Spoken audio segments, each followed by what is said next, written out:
우리 하나님 홀로 영광 받으신 줄 믿습니다.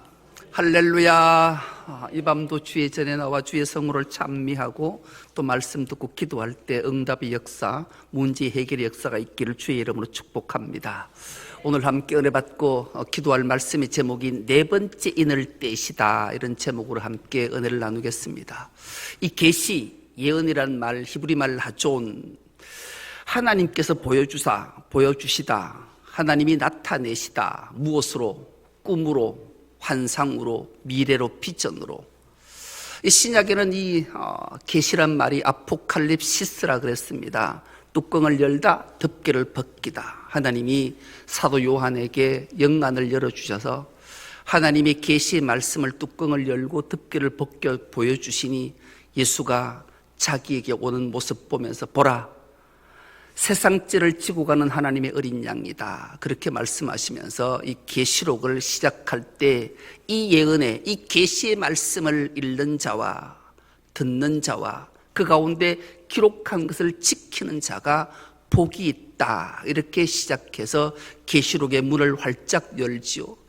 가장 먼저 7교회에게 하나님이 계시 말씀 편지를 쓰게 돼요. 7교회를 출발해서 7인, 7나팔, 7대접, 그리고 7대접이 다 끝나면 어린 양 혼인잔치가 벌어지게 되고, 어린 양 혼인잔치가 마치게 되면 천년 왕국이 이루어지고, 천년 왕국이 끝을 맺으면 드디어 새하늘과 새 땅이 열려지는 놀라운 역사를 기록하고, 마지막으로는 그 주님이 이 땅에 다시 오시기를 소망하며 마르나타 주 예수여 오시옵소서, 이렇게 요한계시록이 쭉 맥을 끓고 있지요. 가장 먼저 7교회에게 보낸 편지를 다시 한번 보면, 너희가 이기는 자에겐 하나님이 이런 복을 주겠다 하면서 7교회에게 이기는 자 되라, 그렇게 말씀하시잖아요. 근데 이기고 보니 하나님이 이 일 후에 하나님께서 흰옷을 입혀주시고 그에게 금관을 씌워주시고 보좌에 앉게 하신 모습을 보니,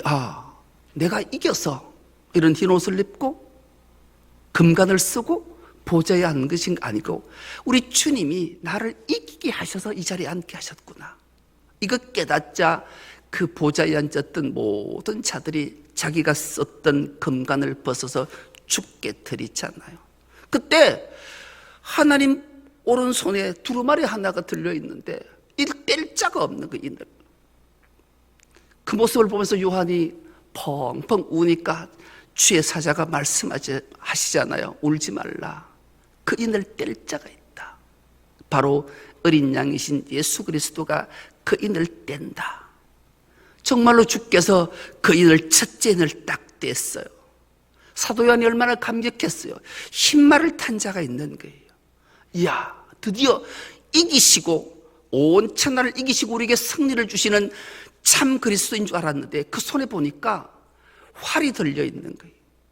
이건 참 그리스도가 아니라 적 그리스도, 이 종말의 때에, 종말의 마지막 때를 살아갈 때 적 그리스도가 출현해서 우리를 끊임없이 지옥으로 끌고 가려고 죽이는, 그 손에 활을 들고 있는 모습을 보잖아요. 여러분, 교회 안에도 적 그리스도가 종말의 때에 많이 나타난다 그랬어요. 대표적인 적 그리스도가 나타나는 형태는 넘어뜨리고 잡아뜨리고 어렵게 하는 것. 여러분, 교회에서 신령한 은사를 받아서 막 장풍 써서 넘어뜨리고 엎어지고 잡아뜨리는 건 다 적 그리스도가 하는 행동. 참 그리스도는 이렇게 세워서 살게 하지 넘어지게 하는 자가 아니란 말이에요. 그래서 우리는 기억해야 돼. 그렇게 비난하고 정죄하고 이런 건 사람을 실족하게 하고 넘어뜨리게 하는 대표적인 인물, 이 적 그리스도가 종말의 때에 나타난다 그래요. 둘째 인을 뗐어요. 둘째 인을 뗐더니만 붉은 말이 등장을 해요. 붉은 말이 등장해서 큰 칼을 가진 거예요. 화평을 깨기 위해 왔다라는 거예요. 여러분, 적 그리스도가 나타나면 교회의 화평, 갈등을 조장하는 거예요. 전쟁을 일으키는 거예요. 끊임없이 다툼, 시비를 일으키는 거죠. 그래서 이 교회 상태를 보면 지금 참 그리스도인 예수 그리스도가 이 교회를 이끌고 가는가, 아니면 적 그리스도가 교회를 이끌어 가는가, 상태를 보면 알아요. 내 자신부터 교회의 분위기를 보면 알아요. 평화, 화평, 하나님과의 관계, 막힌 담을 주께서 허셔서 하나님과 화목시키고 화평의 관계를 이루어 놓았는데, 이 말세의 때, 종말의 때가 되면 적그리스도가 교회에 침투해서 교회를 분열시키고 평화를 깨뜨리고 화평의 관계를 깨뜨린다잖아요. 그런 일들이 얼마나 교회 안에서 많겠냐고요. 셋째인을 뗐어요. 셋째인을 뗐더니만 이 셋째인은 검은 말이 검은 말. 여러분, 죽음을 상징하는데 이 검은 말은 손에 보니까 저울을 들었어요. 여러분, 경제를 어둡게 암흑으로 끌고 가면, 여러분, 육신을 가진 자는 경제가 무너지면 다 무너져요.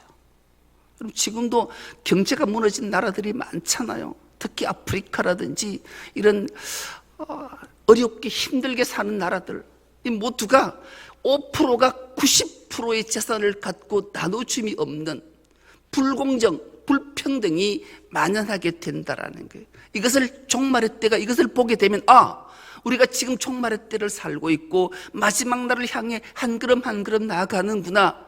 그래서 마지막 날이 딱 됐을 때, 우리가 주님 앞에 섰을 때 심판받지 않으려면 가진 것 나눌 줄 알고, 누군가가 아파하고 힘들어하고 고통에 빠져 있으면 사랑을 나누는 삶을 살지면 않으면 안 된다. 그렇게 말씀을 드렸습니다. 오늘 드디어 네 번째 인을 뗐어요. 네 번째 인을 떼니까 보니까 청황색 말을 탄 자가 등장을 해요. 여러분, 청황색이라는 색깔이 어떤 색이 청황색인가요? 혹시 아시는 분 있으세요? 이 영어 성경에는 그린색이라고 나왔어요. 그린은 우리가 알다시피 녹색, 청색을 말하는데, 우리 말씀에 번역했는데 이 청황색이라는 말이 어떤 의미를 가질까? 참 우리나라의 번역을 정말로 잘했어요. 청황색. 여러분, 청황색이 어떤 색?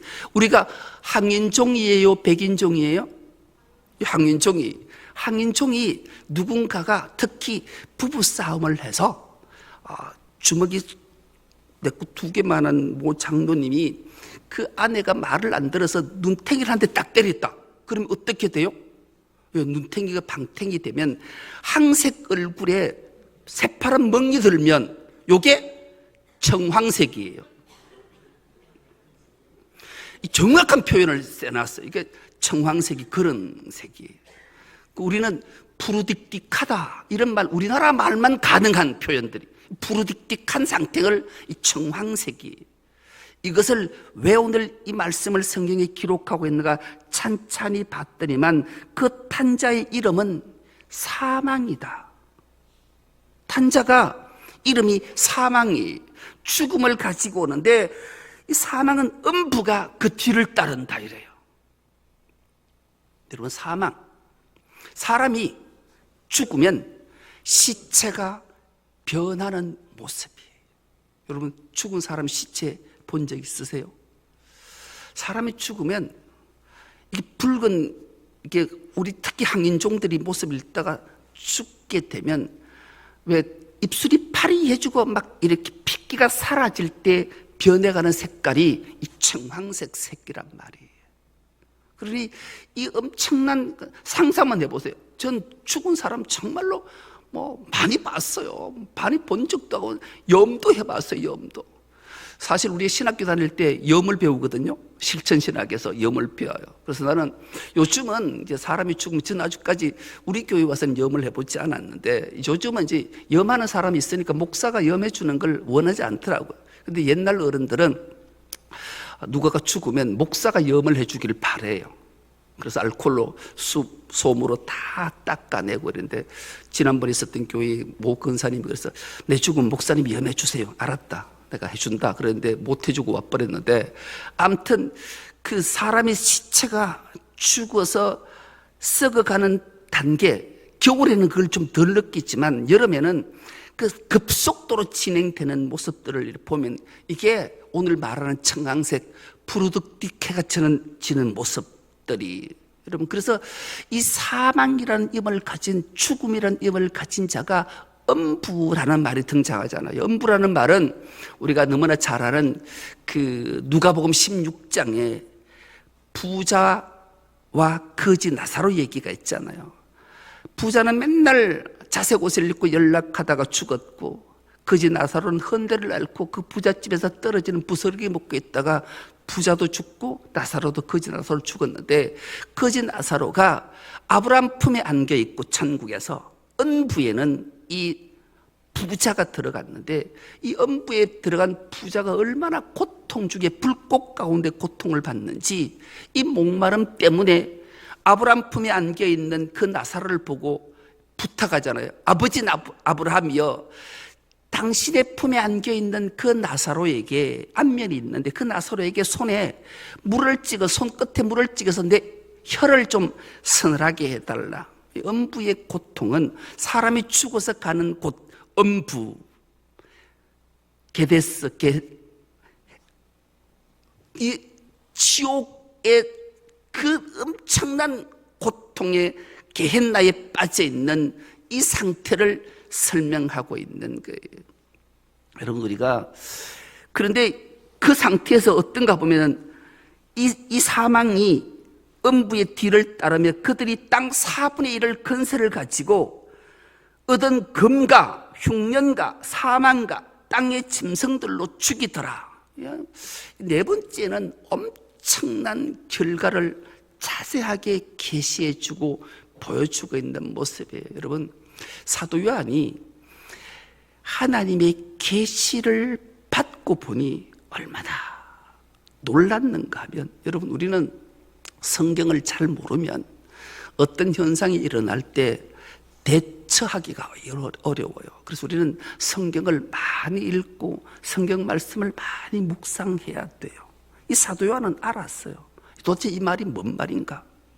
이 말은 하나님이 구약 때 묵시, 계시, 예언을 주셨던 인물 3명을 우린 기억하잖아요. 가장 먼저 다니엘, 에스겔, 이사야, 이런 묵시 문학을 기록했던 두 번째 등장했던 이 에스겔은 주전 570년의 사람이었어요.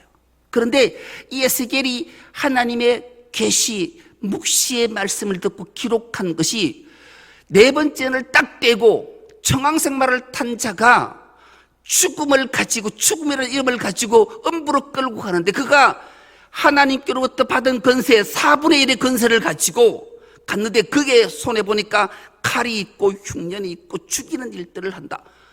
얼마나 사도 요한이 놀랐겠어요.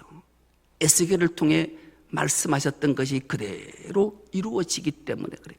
그 본문을 한번 찾아보겠는데 에스겔 14장 20절에서 23절이 이 말씀이 기록되어져, 이 말씀 우리가 한 목소리를 한번 합독해 보겠습니다. 시작. 비록 노아와 다니엘과 욥이 그 가운데 있을지라도 내가 나의 삶을 두고 맹세하건대 그들은 아들이나 딸도 건지지 못할 것이다. 그들마저도 자신의 의로 말미암아 그들의 목숨만 겨우 건질 것이다. 나 주 하나님의 말이다. 나 주 하나님이 이렇게 말한다. 내가 예루살렘에서 사람과 짐승이 사라지게 하려고 나의 4가지 맹렬한 재앙들, 곧 전쟁과 기근과 사나운 짐승과 전염병을 거기에 보낼 때에 그 해가 얼마나 크겠느냐. 그러나 그 속에서도 재앙을 피한 사람들이 있어서 아들, 딸들을 데리고 나올 것이다. 그들이 너희에게로 나올 때에 너희가 그들의 그 악한 행실과 행동을 보면 내가 예루살렘에 내린 재앙, 곧 내가 그곳에 내린 모든 것에 대하여 너희가 위로를 받을 것이다. 너희가 그들의 악한 행실과 행동을 보면 너희가 위로를 받고 내가 예루살렘에서 한 모든 일이 공연한 것이 아님을 알게 될 것이다. 나 주 하나님의 말이다. 아멘. 21절을 잠깐 띄워주면 21절에 4가지 재앙들, 곧 전쟁, 오늘 검을 얻어 검은 건세를 가진 이 검으로 사람을 죽이는 전쟁, 기근, 곧 흉년, 이 기근의 흉년을 말하는 거고, 사나운 짐승, 사망, 전염병, 이 4가지 재앙을 하나님은 이 사도 요한에게 계시해 주시기 전에 에스겔에게 570년 전에 주셨던 말을 요한은 알았기에 얼마나 놀랐겠냐고요. 4번째를 떼고 보니 청황색 말을 탄 자가 죽음이라는 이 사망의 근세를 가지고 음부로 이끌어가기 위해 4분의 1의 근세를 가지고 이 온 세계를 혼란에 빠뜨려 놓고 4가지 재앙들을 내리고 있는 모습들을 봐요. 여러분, 인류의 재앙이 종말의 때에 나타날 현상을 그대로 말하고 있는 거예요. 지금 그게 그대로 나타나고 있잖아요. 러시아, 우크라이나 전쟁, 아랍의 이스라엘과 이란과 하마스와 이 전쟁. 여러분, 이거 엄청난 결과들을 지금 초래되고 있잖아요. 기근은 온통 지금 폭풍우가 몰아치기도 하고 가뭄이 있어서 아무 수확도 없어서 굶어 죽는 자들이 속출하고 있고요. 별의별 것들이 얼마나 많이, 이 전염병은 이 마지막 때에 얼마나 우리에게 크게 다가오냐고요. 지금 아프리카에 또 새로운 전염병이 시작됐대요. 이건 치사율이 90% 된다고 막 그러잖아요. 여러분, 코로나 우린 겪어봤잖아요. 코로나 전 2번이나 격리당해 봤어요. 이런 것들이 그대로 그렇다면 왜 이런 재앙을 하나님이 내리실까? 우리를 사랑하셔서 이런 엄청난 종말의 때에 청황색 말을 탄 자가 죽음이란 이름으로 우리를 음부로 끌고 가기 위한 이때에 이런 재앙이 마지막 때에 마지막 날에 나타나는 현상들을 보고 깨달으라는, 회개하라는 거예요. 주님 우리를 사랑하시기에 이 모든 것들을 미리 보여주는 거죠. 여러분, 우리가 코로나를 겪으면서 많은 교회들이 어려움을 겪기도 하고 또 교회를 떠난 자들도 많잖아요. 우리 교회도 몇십 명이 떠났으니까요. 그런데 이 어리석은 자고 지혜로운 자의 차이예요. 어리석은 자는 이런 재앙의 날에 피난처이신 반석이신 주님께로 오지 않고 세상에 무엇인가가 있는 줄 알고 그 길을 향해 나가는 얼마나 안타까운 일, 얼마나 가슴 아픈 일을 우리가 겪고 있냐고요. 그리고 하나님이 이 재앙의 마지막 때에 이 재앙을 주신 이유는 이 재앙을 통해서 우리가 깨닫고 회개하고 정말로 우리의 반석이 되시고 생명이 되시고 피난처가 되신 주님께 돌아오라고 이 재앙을 우리에게 보내신다라는 거죠. 이것이 꼭 깨달아지는 은혜가 있길 축복합니다. 이런 것을 깨달으면 정말로 회개하고 참회하고 주님만이 믿을리고 주님만을 잡아야 된다, 그래야 돼요. 여러분, 오늘 본문에 보니까 이 검이라는 것도, 여러분, 검은 하나님의 말씀은 영과 혼과 간절과 심령을 찔러 쪼개는 능력이 있는 칼도 2종류의 칼이 있어요. 하나는 정말로 사람을 죽이는 칼이 있고요, 하나는 의사의 손에 들려서 사람을 살리는, 수술을 해서 고치는 칼이 있는 거예요. 근데 오늘 본문의 칼은 죽이는 칼이에요. 너희가 이것 깨닫지 않으면 죽어. 그러니 살기 위해서는 하나님 붙잡아야 돼. 기회 놓치면 안 돼. 그렇게 말씀하시는 거예요. 하나님께서 우리 계시의 말씀을 우리에게 주시는 이유가 뭐겠어요? 너희가 이런 삶을 살다가 죽거라, 음부에 가거라, 지옥의 형벌을 받거라, 그러기 위해서 우리의 계시의 말씀을 주시겠어요?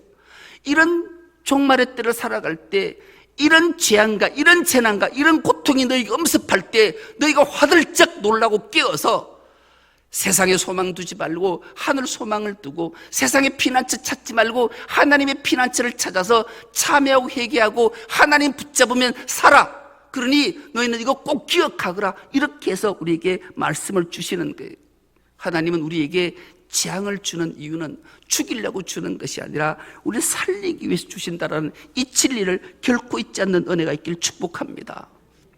주님은 우리의 죄를 사하시고 우리를 용서하시고 살리시기 위해 이 7인을 뗄 때마다 참 그리스도가 아니라 적 그리스도를 통해서 깨닫고 거기에 미혹돼 넘어가서 죽음의 사망의 음부에 빠지지 말라고 우리를 살리시기 위해 끊임없이 피를 토하면서 말씀하시는 거죠. 그래서 우리는 이 기회를 놓치지 않아야 됩니다. 사망 권세를 이기는 은혜가 있길 축복합니다. 그 길은 회개하고 주님 붙잡는 길밖에 뿐이에요. 그래서 이 재난을 잘 깨달으면 우리가 얼마나 귀한 일인가 감격할 수 있는 거죠. 여러분, 세상에는 참 악한 것도 많고 선한 것도 있어요. 여러분, 성선설을 주장한 자가 있잖아요. 공자의 제자들은 참 많아요. 그 중에 대표적인 제자 둘을 꼽으라면 순자하고 맹자를 꼽을 수 있어요. 여러분, 순자는 성악설을 주장했고요, 맹자는 성선설을 주장했어요. 이 두 논리가 정말로 50대 52, 49대 51도 아니고 딱 50대 52. 여러분,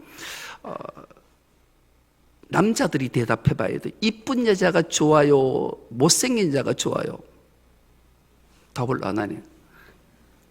그럼 여자한테 물어볼게. 잘생긴 남자가 좋아요, 못생긴 남자가 좋아요? 왜 남자들은 예쁜 여자를 좋아하고 못생긴 여자를 싫어할까요? 예쁜 여자가 귀하기 때문에 그래요. 왜 여자들은 잘생긴 남자를 좋아하고 못생긴 남자를 싫어할까요? 잘생긴 남자가 귀하기 때문에, 잘 없기 때문에 그래요. 이게 순자의 논리예요. 여러분, 사람은 선한 사람을 존경할까요? 존경하지 않을까요? 존경해요. 왜 사람은 선한 사람을 좋아하고 존경할까요? 대부분 사람이 악하기 때문에 그래요. 그래서 순자는 성악설을 주장한 거예요. 예를 들면 이런 거죠. 여러분, 사람의 본성을 알려면 어린 아이를 보면 알까요? 장성한 어른을 보면 알까요? 예, 어린 아이를 보면 알아요. 근데 어린 아이가 배가 고파요.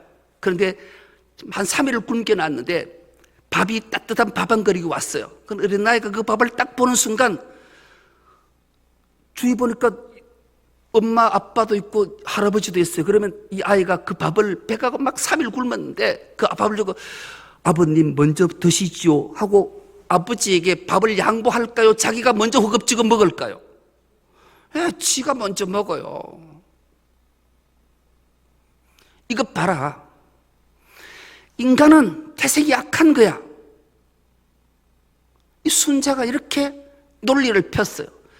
반응이 아이를 보면 그 본성을 가장 정확하게 꿰뚫을 수 있기 때문에, 아이를 보면 아이는 선천적으로 사람은 악한 존재야, 이렇게 정의를 내려서 다 고개를 끄덕끄덕거려요. 반박을 해요. 맹자가 아니다. 성선설, 사람은 착하다. 그래서 사단이라는 걸 맹자가 주장해요. 가장 먼저 척은지심. 너 생각해봐라. 어린 아이가 길을 가다 웅덩이에 빠졌다. 그거 보면 애가 막 내 죽는다고 빠져서 누군가 안 건져주면 죽는데 버려두고 가냐? 사람은 척은지심, 불쌍히 여기는 마음이 있다. 누군가 고통에 빠지면 살려주고 싶지 외면하지 않는다. 그것만 보면 사람이 선한 마음이 있다. 둘째, 수호지심. 수호지심이란 말은 어떤 말인가? 사람이 잘못할 수 있다. 그러면 사람은 양심이 있어서 부끄러운 마음이 든다. 내가 이거 왜 이런 짓을 했지? 부끄러운 마음 너 안 가지냐? 네가 잘못하고 뻔뻔하게 그러냐? 아니다. 사람은 수호지심이 있다. 그리고 사양지심이 있다. 사람은 겸손해서 양보하는 마음이 있다. 그건 착한 마음이기 때문에 그렇다. 그리고 마지막으로 시비지심이 있다. 옳고 그름을 사람은 분별한다. 그러니 사람은 성선설이다. 그러면 이 시대의 춘추전국 시대의 왕을 천자라 이름했어요. 천자. 천자는 하늘 아버지의 아들이 하는 일은, 천자는 실수함이 없다. 그런데 이 춘추전국 시대의 왕들이 얼마나 전쟁을 일으키고 많은 백성들을 고통에 빠뜨렸냐. 사람이 죽어가는 것, 죽어나가는 것, 죽이는 일 왕들은 다 하잖아. 이 천자가 어떻게 그럴 수 있냐. 그때 이 맹자가 성선설을 주장하면서 기가 막힌 말 한마디를 하게 돼요. 그 말이, 맹자의 이 놀라운 말 한마디를 등장하게 되는 단어 하나가 탄생하는데, 인면수심이라는 말. 저 천자가 사실은 천자가 아니다. 왜냐하면 짐승의 탈을 썼기 때문에 저는 행동을 한다. 그러니 저건 사람이라면 선한 마음이 있고 척은지심, 수호지심, 사양지심, 시비지심을 다 갖고 있는데 어떻게 사람을 죽일 수 있냐? 저거는 짐승의 탈을 쓴 인간이니까 죽여도 된다. 그래서 역성혁명이라는 걸 만들어내게 돼요. 그래서 이게 성선설과 성악설이 끊임없이 양대 산맥으로 사람들에게 다 동의를 구할 수밖에 없어요. 그런데 우리가 공자의 제자인 순자와 맹자의 얘기들은 그런데 사실은 50대 50이라는 말은 그 마찬가지로 사람은 인간은 원래 하나님이 창조하실 때 하나님의 형상대로 지었기 때문에 우리는 선한 사람들이에요. 그런데 죄가 인간에게 들어와서 사람을 악하게 만들었던 거죠. 그래서 오늘 우리가 살아가는 이 세상은 악한 세상이에요.